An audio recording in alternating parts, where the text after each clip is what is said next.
আগামীকাল রাতে স্পেনের বিলবাওয়ের সান ম্যামেস স্টেডিয়ামে মুখোমুখি হতে যাচ্ছে টটেনহ্যাম এবং ম্যানচেস্টার ইউনাইটেড রাত 1টায় যে ম্যাচটা শুরু হচ্ছে।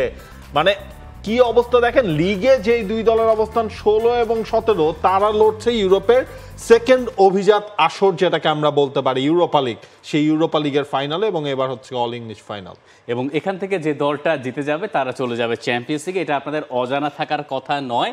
প্রিমিয়ার লিগের 16 অথবা 17 নম্বর দল পরের বার চ্যাম্পিয়ন্স লিগে খেলবে। এইটা হচ্ছে সবচেয়ে বড় চমক লাগানোর মতো বা চমক ঘটানোর মতো ঘটনা এই ম্যাচ খেলতে। এরই মধ্যে টটেনহ্যাম হটস্পার চলে গেছে এই বিলবাওতে, কারণ তারা ভেবেছে যেহেতু এটা গুরুত্বপূর্ণ ম্যাচ, তাই সাধারণত আমরা দলগুলোকে 24 ঘন্টা আগে স্টেডিয়াম পাড়ায় দেখতে পেলেও ওই শহরে হিউমিনসনরা পৌঁছে গেছেন। পাঠাও চলো দেশি ভাইবে, চলবে 14 থেকে 31 মে পর্যন্ত।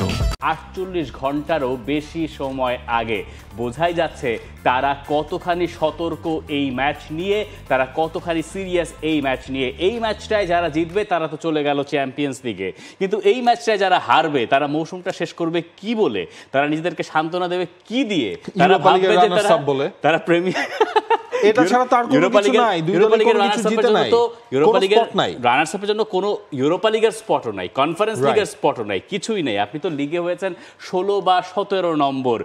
এরপরে আপনি যখন সবকিছু হারাবেন, সেই জায়গায় একটা দল যখন চ্যাম্পিয়ন হবে সবকিছু পাবে অলমোস্ট, আরেকটা দল হয়ে যাবে আসলে মিম ম্যাটেরিয়াল, সেটা টটেনহ্যামই হোক অথবা ম্যানচেস্টার ইউনাইটেড। দেখেন এটা নিয়েই তো আসলে আর্সেন ওয়েঙ্গারেরও কথা ছিল, কেন হচ্ছে ইউরোপা লিগের চ্যাম্পিয়ন যারা তাদেরকে কেন হচ্ছে চ্যাম্পিয়ন্স লিগের স্পট দিতে হবে, সেগুলো নিয়ে অনেক আলাপ আলোচনা হয়েছে।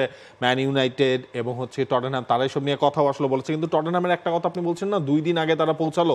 দেখেন টটেনহ্যাম এই ম্যাচটাকে কতটা সিরিয়াসলি নিয়েছে। আপনি যদি প্রিমিয়ার লিগের লাস্ট 2টা ম্যাচও যদি হিসাব করেন, ক্রিস্টাল প্যালেসের সাথে এবং অ্যাস্টন ভিলার সাথে, সেই 2টা ম্যাচেই টটেনহ্যাম কিন্তু হেরেছে, কিন্তু টটেনহ্যাম তাদের হচ্ছে যা সম্বল আছে পুরোটা কিন্তু ওই 2টা ম্যাচে তারা ইউজ করে নাই, যেটা ম্যানচেস্টার ইউনাইটেড করেছে, এবং এটার ফলো কিন্তু তাদের দিতে হবে। ম্যানচেস্টার ইউনাইটেড চেলসির সঙ্গে তার সেরা 11টা নিয়েই খেলেছে, যে ম্যাচে ম্যানচেস্টার ইউনাইটেড হেরেছে।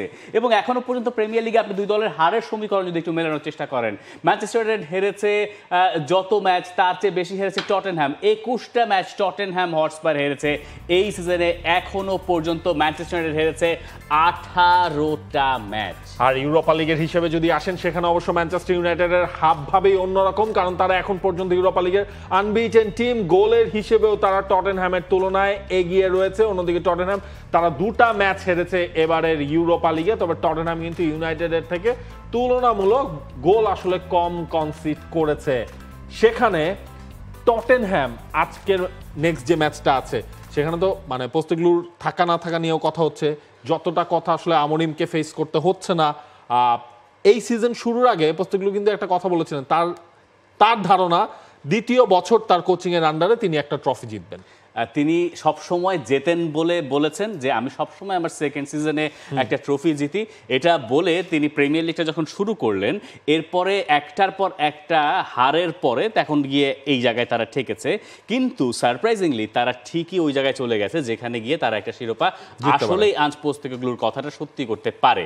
এখন এই দলটা 2008 সালে সেই যে লিগ কাপের ফাইনালে জিতলো, এরপর থেকে শিরোপা শূন্য। এই দলটার জন্য একটা বড় চ্যালেঞ্জ, এবং তার চেয়ে বড় কথা কুলুসেভস্কি এবং জেমস ম্যাডিসন, এই দুজন ফুটবলারকে তারা পাচ্ছে না, যদিও তারা দলের সঙ্গে ট্রাভেল করেছেন।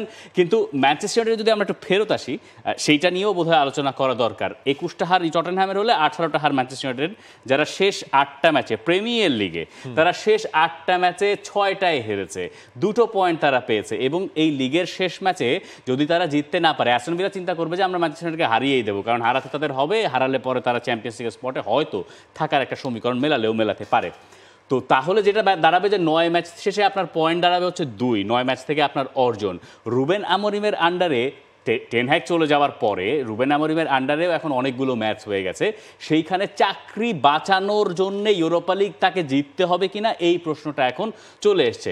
কারণ ইউনাইটেড সেই 74 সালের পর থেকে এটা তাদের ইতিহাসের সবচেয়ে খারাপ মৌসুম। ওই মৌসুমে তারা রেলিগেটেড হয়ে গেছিল। এবার তাদের কপাল ভালো যে তাদের চেয়ে আরও বাজে ফল করেছে 3টা দল, এই কারণে তারা রেলিগেটেড হয়ে গেছে, ম্যানচেস্টার ইউনাইটেড বেঁচে গেছে। দেখেন এই জায়গায় হচ্ছে ইউনাইটেডের প্রিমিয়ার লিগ বা ডোমেস্টিক সিজন যতটাই খারাপ যাচ্ছে, আপনি মানে তারা তো টটেনহ্যামের মতো এত আগে কিন্তু তাদের ইউরোপিয়ান কম্পিটিশনে তাদের সাকসেস নাই, তারা হচ্ছে রিসেন্টলি আমরা দেখেছি হ্যাঁ ভিয়ারিয়ালের ফাইনালে হেরে গিয়েছিল, এরপর হচ্ছে আপনার বিলবাওয়ের মাঠে যা করেছিল আমার মনে হয় এরকম কেতাদুরস্ত সাজে তারা কোনো মানে সবাইকে যদি চমকও দিয়ে দেয় আমার এটা অবাক হওয়ার কিছু থাকবে না। এই কেতাদুরস্ত সাজের কারণটা কি এটা অনেকে হয়তো জানতে চাইতে পারেন। দেখলে যেন আপনাকে Manchester United is an elite club এবং এই এলিট ক্লাবের একটা রীতি আছে। রীতি হচ্ছে এখানে আমি মানে আপনি যদি অনেক আগেও চলে যান সেই সময় একটা নিয়মই ছিল যে আজকাল যেমন ট্র্যাক স্যুট পরে দলগুলো ট্রাভেল করে না যে এক জায়গা থেকে এক জায়গায় গেলাম, এই জিনিসটা ম্যানচেস্টার ইউনাইটেড ফাইনালে কখনো করে না।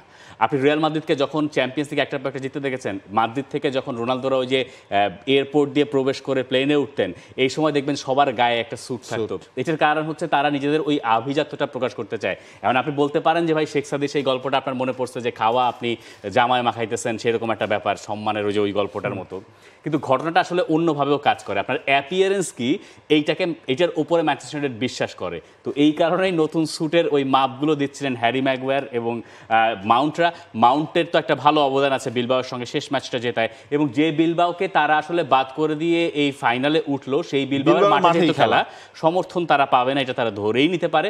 আবার যদি আপনি এইভাবেও চিন্তা করেন যে হ্যারি ম্যাগুয়ারের কথাও যদি নিয়ে আসেন যে ম্যাগুয়ারেরও একটা বড় অবদান আছে। ইনফ্যাক্ট ওই লিওর সঙ্গে ম্যাচটা যেটা তো ইউনাইটেড হেরেই যাচ্ছিল সেই ম্যাচ থেকে উদ্ধার করলেন হ্যারি ম্যাগুয়ার। বিলবাওয়ের সঙ্গেও হ্যারি ম্যাগুয়ার রাইট ব্যাক হয়ে গেলেন, দুর্দান্ত একটা ক্রস করলেন, সেখান থেকে ম্যাচ বের করে আনা।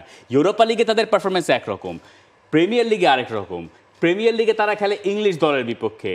ইন্টারেস্টিং ব্যাপার হচ্ছে ইউরোপা লিগের ফাইনাল হচ্ছে ইংলিশ একটা টিমের বিপক্ষে। এখন রুবেন আমোরিমের দল যদি চিন্তা করে যে এইটা ইংলিশ টিম, আমরা তো প্রিমিয়ার লিগের মতো ওই মেজাজটা যদি চলে আসে বা টটেনহ্যাম যদি ওই বোধটা তাদের ভেতরে ঢুকে দিতে পারে যে ভাইয়া এটা কিন্তু প্রিমিয়ার লিগ হয়ে গেছে, তখন ম্যানচেস্টার ইউনাইটেড মনে হয় হুড়মুড় করে ভেঙেও পড়তে পারে। এবং সেটা মানে বিশ্বাস করার যথেষ্ট কারণ রয়েছে, কারণ এবার এই সিজনে যে 3 বার দু দল আসলে দেখা করেছে সেই 3বারই ম্যানচেস্টার ইউনাইটেডকে হারিয়ে দিয়েছে টটেনহ্যাম, যার শুরুটা ছিল প্রিমিয়ার লিগে ইউনাইটেডের ঘরের মাঠে টটেনহ্যাম জিতেছিল 3-0 গোলে। লিগ কাপের কোয়ার্টার ফাইনাল সেখানেও আসলে টটেনহ্যাম 4-3 গোলে হারিয়ে দিয়েছিল ম্যানচেস্টার ইউনাইটেডকে, এবং সবশেষ প্রিমিয়ার লিগের ফিরতি দেখা সেখানেও টটেনহ্যামের শতভাগ জয়। এই সিজনে এই জিনিসগুলো টটেনহ্যামকে আসলে একটু হলেও ইন্সপায়ার করবে স্পেনে নামার জন্য। এই 3টা ম্যাচকে যদি একটু সাম আপ করা যায়, শেষ ম্যাচটায় ম্যানচেস্টার ইউনাইটেড যেটা হেরেছে সেখানে ইউনাইটেডের একটার পর একটা ইনজুরির সমস্যা ছিল, প্লেয়াররা মাঠে নামাবেন ওই রকম প্লেয়ারই আসলে রুবেন আমোরিমের কাছে ছিল না। শেষ থেকে সেকেন্ড ম্যাচটা ওইটা একেবারে ক্লাসিক টটেনহ্যাম যা খেলে অ্যাঞ্জ পোস্টেগলুর আন্ডারে যা খেলতে চায় সেরকম একটা ম্যাচ ছিল। For more updates, subscribe to our YouTube channel and click on the bell icon. Follow us on Facebook and Instagram. Download T-Sports app to enjoy exciting games and highlights. Visit tsports.com.